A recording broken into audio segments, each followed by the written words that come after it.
പ്രാർത്ഥനയ്ക്ക് മറുപടി തരുന്ന ഒരു ദൈവത്തെയാണ് നാം ആരാധിക്കുന്നത്.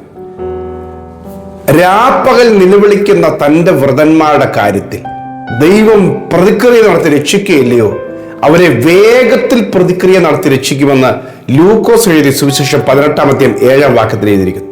ഇന്നത്തെ ശാലോം സന്ദേശം കേൾക്കുന്ന എൻ്റെ എല്ലാ പ്രിയപ്പെട്ട ദൈവമക്കൾക്കും ദൈവത്തിന്റെ ദാസന്മാർക്കും ആദ്യമായിട്ട് സന്ദേശം കേൾക്കുന്ന എൻ്റെ പ്രിയപ്പെട്ടവർക്കും ഒത്തിരി സ്നേഹത്തോടുകൂടി വന്ദനം അറിയിക്കുന്നു.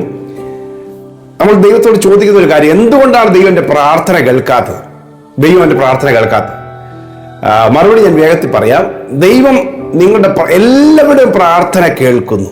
എല്ലാവരുടെയും പ്രാർത്ഥന കേൾക്കുന്നു. പ്രാർത്ഥന തള്ളിക്കളയുന്നില്ല. പ്രാർത്ഥന തള്ളിക്കളയുന്നത് എവിടെയാണെന്ന് ചോദിച്ചാൽ, ഈ ദൈവത്തിന്റെ ന്യായപ്രമാണം കേൾക്കാൻ ഇഷ്ടമില്ലാത്തവരുണ്ട്. ദൈവശബ്ദം കേൾക്കാൻ ഇഷ്ടമില്ലാത്തവരുടെ പ്രാർത്ഥന അധികം തള്ളിക്കളയും.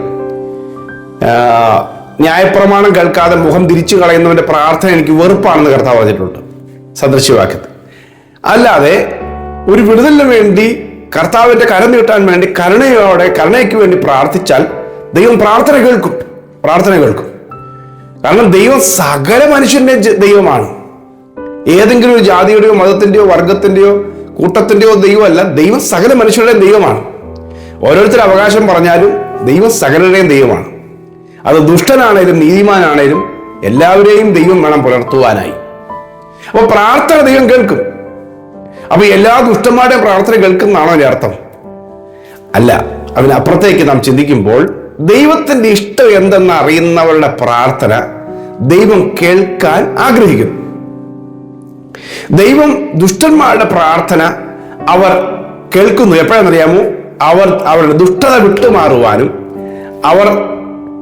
അവരുടെ പ്രശ്നത്തിൽ അകപ്പെട്ടു പോയ മേഖലയിൽ നിന്ന് അവരെ കരകയറ്റുവാനും ഒരു പ്രാർത്ഥന പ്രാർത്ഥിക്കുമ്പോൾ ദൈവം വിടുവിക്കാറുണ്ട്.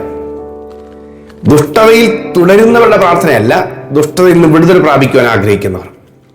അപ്പൊ ചുരുക്കത്തിൽ അങ്ങനെയുള്ളവരുടെ പ്രാർത്ഥന പോലും ദൈവം കേൾക്കുന്നുണ്ടെങ്കിൽ ദൈവഭക്തനായിരുന്ന ദൈവത്തിന് ഇഷ്ടം ചെയ്യുന്നവന്റെ പ്രാർത്ഥന എത്രയധികം കേൾക്കും.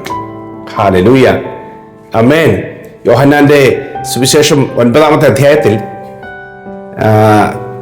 പിറവിയിലെ കുരുടനായൊരു മനുഷ്യന് സൗഖ്യം ആയി കഴിഞ്ഞപ്പോൾ അദ്ദേഹം പറഞ്ഞൊരു പ്രാർത്ഥന പറയാണ്, ദൈവം പാപികളുടെ പ്രാർത്ഥന കേൾക്കുന്നില്ലെന്നും ദൈവഭക്തനായിരുന്ന അവന്റെ ഇഷ്ടം ചെയ്യുന്നവന്റെ പ്രാർത്ഥന കേൾക്കുന്നു എന്നും നാം അറിയുന്നു. അപ്പൊ ദൈവത്തിന്റെ ഭക്തനായിരിക്കുമ്പോൾ ദൈവം എത്രയധികം പ്രാർത്ഥന കേൾക്കും. അതേ സഹോദരങ്ങളെ, കർത്താവിനെ കാത്തിരിക്കുന്നവരെ കർത്താവ് ഒരിക്കലും കൈവിടുന്നില്ല. അവരുടെ കാര്യം കർത്താവിന്റെ വിശേഷപ്പെട്ട കാര്യമാണ്. അവർ ദൈവത്തിന്റെ പ്രിയ മക്കളാണ്. അവരെ ഒരിക്കലും കൈവിടുകയില്ല.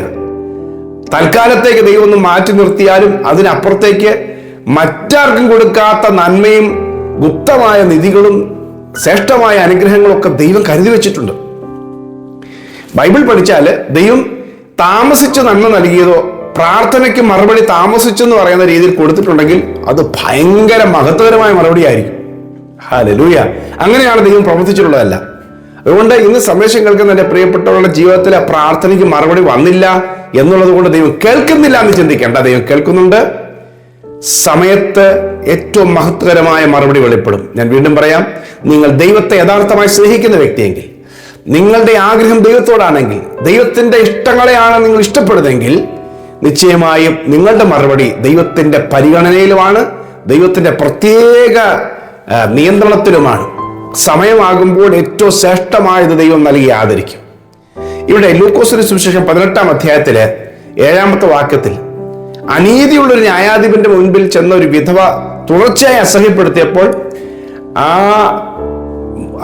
ന്യായാധിപൻ, ദൈവത്തെ ഭയമോ മനുഷ്യനെ ഭയമോ ഒന്നും ശങ്കയൊന്നും ഇല്ലാത്ത മനുഷ്യനെ ആ ന്യായാധിപൻ എഴുന്നേറ്റ് ആ വിധവയെ സഹായിച്ചെങ്കിൽ ദൈവമോ രാപ്പകൽ നിലവിളിക്കുന്ന തന്റെ വ്രതന്മാരുടെ കാര്യത്തിൽ പ്രതിക്രിയ നടത്തി രക്ഷിക്കുകയില്ലയോ? തീർച്ചയായും ഇവിടെ എഴുതിയിരിക്കുന്നു, വേഗത്തിൽ പ്രതിക്രിയ നടത്തി രക്ഷിക്കും. അതെ, നിങ്ങളുടെ ജീവിതത്തിൽ നിങ്ങൾ ദൈവത്തെ കാത്തിരിക്കുന്നവർ, നിങ്ങൾ പ്രാർത്ഥിക്കുന്നവർ, നിങ്ങൾ ദൈവശബ്ദം കേൾക്കുന്നവർ, ദൈവമുഖം അന്വേഷിക്കുന്നവർ, ദൈവത്തോട് കൂടെ നടക്കുന്നവർ, ദൈവം എത്രയധികം കേൾക്കും.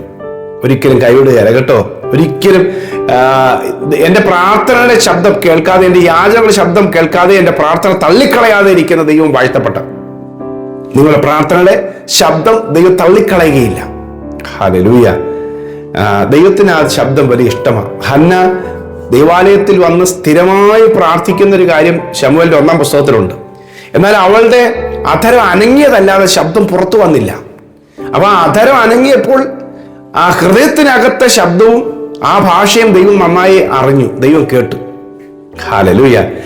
നിങ്ങൾ ദൈവസന്നിധിയെ നിലവിളിക്കുമ്പോൾ, നിങ്ങൾ ദൈവസന്നിധിയെ പ്രാർത്ഥിക്കുമ്പോൾ, ഞാൻ ഈ പറയുന്നത് ഏതെങ്കിലും ഒരു വിഗ്രഹത്തിന് മുമ്പിൽ കൊണ്ടുപോയിട്ട് ഈ ഇമേജ് ദൈവത്തിൻ്റെതാണെന്ന് കണക്കാക്കി പ്രാർത്ഥിക്കുന്നവരുടെ പ്രാർത്ഥനയല്ല. അത് വിഗ്രഹാരാധനയായിട്ട് ദൈവം കണക്കാക്കുകയുള്ളൂ. അങ്ങനെ ചെയ്യരുത്. അങ്ങനല്ല, കണ്ണടച്ച് ദൈവത്തോട് തന്നെ പ്രാർത്ഥിക്കുക. അതൊരു ഇമേജിന്റെ സഹായം ആവശ്യമില്ല. ദൈവമേ എന്ന് വിളിക്കുക. യേശു പ്രാർത്ഥിച്ചതുപോലെ, ശിഷ്യന്മാർ പ്രാർത്ഥിച്ചതുപോലെ, ദൈവത്തിന്റെ ഭക്തന്മാർ പ്രാർത്ഥിച്ചതുപോലെ, ഒന്നും മുമ്പിൽ കണ്ടുകൊണ്ടല്ല, അല്ലാതെയുള്ള പ്രാർത്ഥന. അപ്പൊ അങ്ങനെ നമ്മൾ പ്രാർത്ഥിക്കുമ്പോൾ ദൈവം നിശ്ചയമായും മനസ്സലിയും, ദൈവം കരുണ തോന്നും, കർത്താവ് പ്രവർത്തിക്കാൻ തുടങ്ങും. ഹല്ലേലൂയ.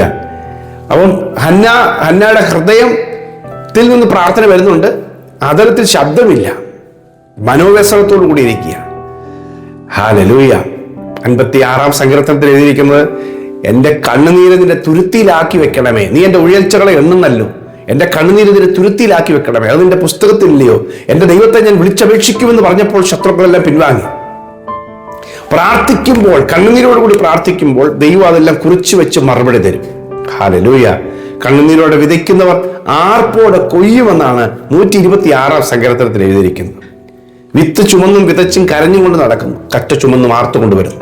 നിങ്ങളുടെ ജീവിതത്തിൽ കരയാനാണ് നിങ്ങൾക്ക് കാലമുള്ളതെങ്കിൽ, കണ്ണുനീരൊഴുക്കിയതാണ് കൂടുതൽ കാലമെങ്കിൽ, നിശ്ചയമായും ഒരു കൊയ്ത്തും ആനന്ദവും ആർപ്പും നിങ്ങളുടെ ജീവിതത്തിൽ ദൈവം നൽകി തരാൻ ആഗ്രഹിക്കുന്നു. ഹല്ലേലൂയ.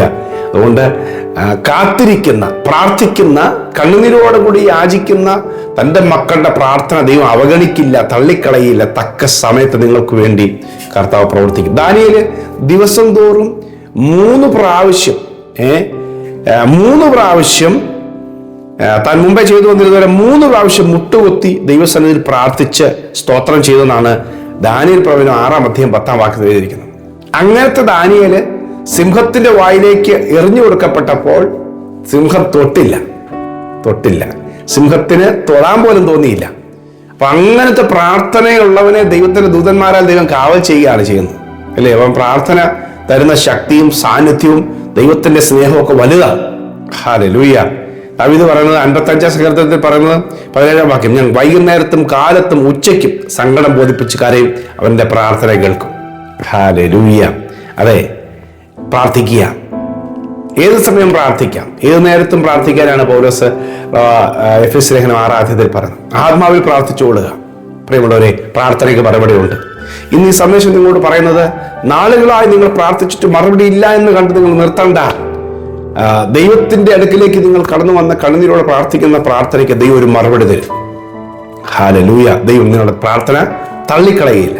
ചിലപ്പോൾ നിങ്ങളുടെ കുഞ്ഞുങ്ങളെ ഓർത്ത് കരയുന്നതായിരിക്കാം, ചിലപ്പോൾ നിങ്ങളുടെ കുടുംബത്തിലുള്ള നിങ്ങളുടെ ഭർത്താവിനെ, നിങ്ങളുടെ ഭാര്യയോ, അല്ലെങ്കിൽ രോഗിയായിരിക്കുന്ന പ്രിയപ്പെട്ടവരെയോ, മാതാപിതാക്കളെ ഓർത്തുള്ള കരച്ചിലായിരിക്കാം. ആ കരച്ചിലും കണ്ണുനീരും കർത്താവ് തള്ളിക്കളയുകയില്ല. ലൂക്കോസിന്റെ സുവിശേഷം 7-ാം അധ്യായത്തിൽ നയനിലെ വിധവയുടെ കാര്യം എഴുതിയിട്ടുണ്ട്. ഏകജാതനായ മകൻ, അല്ലെങ്കിൽ ഈ നയനിലെ വിധവ തന്നെ ഭർത്താവ് മരിച്ചുപോയി, ഒറ്റ മോനും ഉള്ളൂ. ആ മോനും അങ്ങ് മരിക്കുക. ആ മകളുടെ കണ്ണുനീര് കണ്ടപ്പോൾ യേശു ശവമഞ്ചത്തിൽ തൊട്ടു, ആ ബാല്യക്കാരനെ ജീവൻ നൽകി എഴുന്നേൽപ്പിച്ചു, അമ്മയ്ക്ക് തിരികെ കൊടുത്തു. ഹല്ലേലൂയ. എന്ന് ദൂതൻ പറയുന്നു, നിങ്ങൾ കണ്ണുനീരോടെ കരയുന്നെങ്കിൽ നിങ്ങളുടെ കയ്യിൽ നിങ്ങളുടെ പ്രാർത്ഥന മറുപടി യേശു തരും. നിങ്ങളുടെ കയ്യിലേക്ക് ദൈവം കൊണ്ടുതരും. യേശു പ്രാർത്ഥനയുടെ മറുപടി നിങ്ങളിൽ കൊണ്ടുതരും. യേശു അതിന് അധികാരമുള്ളവനാ, ശക്തിയുള്ളവനാ. വളരെ കരയുകയായിരുന്നു മാർത്തയും മറിയും. ലാസറിന്റെ മരണത്തോടു കൂടി വളരെ കരഞ്ഞു കലങ്ങി. യേശു അടുത്ത് ചെന്ന് കരഞ്ഞു അവരുടെ വേദനയിൽ. എന്നാൽ കർത്താവ് അവരുടെ സഹോദരനെ മടക്കി കൊടുത്തു. ഹല്ലേലൂയ. പ്രാർത്ഥിക്കുന്നവന്, കരയുന്നവന്റെ പ്രാർത്ഥന ദൈവം തള്ളിക്കളയുന്നില്ല. നിങ്ങൾ ദൈവത്തെ അന്വേഷിക്കുമ്പോൾ ദൈവം നിങ്ങളെ തള്ളിക്കളയുകയില്ല. ആമേൻ. ഞാൻ നിങ്ങൾക്കൂടെ പ്രാർത്ഥിക്കാം. പ്രിയ കർത്താവേ, വളരെ നാളായിട്ട് കരയുന്ന, പ്രാർത്ഥിക്കുന്ന ഈ നിന്റെ മക്കളുടെ വിഷയത്തിന്റെ പേരിൽ ഇന്ന് കർത്താവ് ഇറങ്ങി വരേണ്ടതിനായി പ്രാർത്ഥിക്കുന്നു. തക്ക സമയത്ത് അവിടുത്തെ അത്ഭുതം വെളിപ്പെടും. അതുവരെ കാത്തിരിക്കുകയാണ് ഞങ്ങൾ. ദൈവമോ രാപ്പകൽ നിലവിളിക്കുന്ന തന്റെ വ്രതന്മാരുടെ കാര്യത്തിൽ പ്രതിക്രിയ നടത്തി രക്ഷിക്കുകയില്ലയോ? വേഗത്തിൽ പ്രതിക്രിയ നടത്തി രക്ഷിക്കും. ഞങ്ങളത് കാത്തിരിക്കുന്നു. അവിടുത്തെ പ്രതിക്രിയ കണ്ട് സന്തോഷിക്കുവാൻ. നീതിമാൻ പ്രതിക്രിയ കണ്ട് സന്തോഷിക്കും. കർത്താവെ, നിന്റെ മക്കൾ നിന്റെ പ്രതിക്രിയ കാണട്ടെ. ദേശത്ത് നീ പ്രാർത്ഥിച്ചിട്ട് എവിടെയാണ് നിന്റെ ദൈവം എന്ന് ചോദിക്കുന്നവരുടെ നടുവിൽ പ്രാർത്ഥനയുടെ മറുപടി ഞങ്ങൾക്ക് വേണ്ടി ഏറ്റവും ശ്രേഷ്ഠമായി വെളിപ്പെടുത്താൻ പോകുന്നതിനായി നന്ദി. അത്ഭുതം സംഭവിക്കട്ടെ. അവിടുത്തെ മക്കളെ അനുഗ്രഹിച്ച് പ്രാർത്ഥിക്കുന്നു യേശുവിൻ നാമത്തിൽ തന്നെ. ആമേൻ, ആമേൻ, ആമേൻ. കർത്താവ് നിങ്ങൾക്ക് വേണ്ടി മറുപടി നൽകി തരട്ടെ. വൻ കാര്യങ്ങൾ കർത്താവ് ചെയ്യട്ടെ. കുറെ പേർക്ക് ഈ സന്ദേശം ഷെയർ ചെയ്യണം. God bless you. Have A wonderful day.